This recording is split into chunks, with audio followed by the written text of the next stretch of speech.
നെഹ്റു ട്രോഫിയിൽ നിന്ന് പിന്മാറാൻ പ്രൊഫഷണൽ ബോട്ട് ക്ലബ്ബുകളുടെ തീരുമാനം. നിയമാവലി പാലിക്കാതെ തുഴഞ്ഞ ക്ലബ്ബുകൾക്കെതിരെയും ഇതനുവദിച്ച സംഘാടകർക്കെതിരെയും ഹൈക്കോടതിയെ സമീപിക്കാനും ഫൈനലിൽ മത്സരിച്ച 3 ക്ലബ്ബുകൾ തീരുമാനിച്ചു.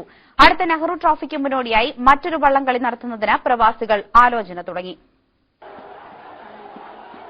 59ാമത് നെഹ്റു ട്രോഫി വള്ളംകളി മത്സരത്തിന്റെ ഫൈനലിൽ എത്തിയ 3 ക്ലബ്ബുകളാണ് അടുത്ത വർഷം മുതൽ മത്സരത്തിൽ നിന്ന് വിട്ടുനിൽക്കാൻ തീരുമാനിച്ചത്. മത്സരത്തിൽ 2ാം സ്ഥാനത്തെത്തിയ കാരിച്ചാൽ ചുണ്ടൻ, 3ാം സ്ഥാനത്തെത്തിയ മുട്ടേൽ കൈനകരി, 4ാം സ്ഥാനത്തെത്തിയ ടൌൺ ബോട്ട് ക്ലബ്ബ് എന്നിവരാണ് നെഹ്റു ട്രോഫിയിൽ നിന്ന് പിന്മാറുന്നത്. സംഘാടനത്തിലെ പിഴവാണ് പ്രശ്നങ്ങൾക്ക് കാരണമെന്ന് freedom boat club captain Jiji Jacob Pollayil പറഞ്ഞു.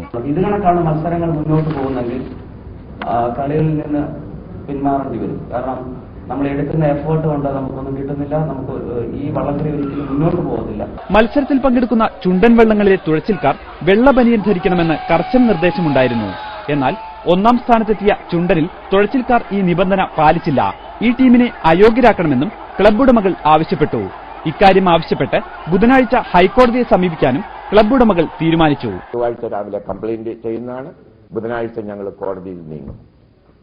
അതുവരെ ഈ മത്സരത്തിന്റെ ഫലം താൽക്കാലികമായി മരവിപ്പിച്ചിട്ട് കോടതിയിൽ നിന്നും അന്തിമ തീരുമാനം ഉണ്ടാകുന്നതുവരെ ഇവരുടെ മത്സരത്തുകയും ബോണസും യാതൊരു കാരണവശാലും ഇതിന്റെ കമ്മിറ്റിയും കളക്ടറും ആർക്കും ഡിസ്ട്രിബ്യൂട്ട് ചെയ്യാൻ പാടില്ലെന്ന് ഞങ്ങൾ രേഖാമൂലം അവരെ അറിയിച്ചിട്ടുണ്ട്. സ്റ്റാർട്ടർ ഏകപക്ഷീയമായാണ് പ്രവർത്തിച്ചതെന്നും ഇവർ ആരോപിക്കുന്നു. അടുത്ത വർഷത്തെ നെഹ്റു ട്രോഫിക്ക് മുന്നോടിയായി പ്രൊഫഷണൽ ക്ലബ്ബുകളെ ഉൾപ്പെടുത്തി മത്സരം നടത്താൻ ആലോചിക്കുന്നുണ്ടെന്ന് ഭാരവാഹികൾ അറിയിച്ചു. മനോരമ ന്യൂസ്, ആലപ്പുഴ.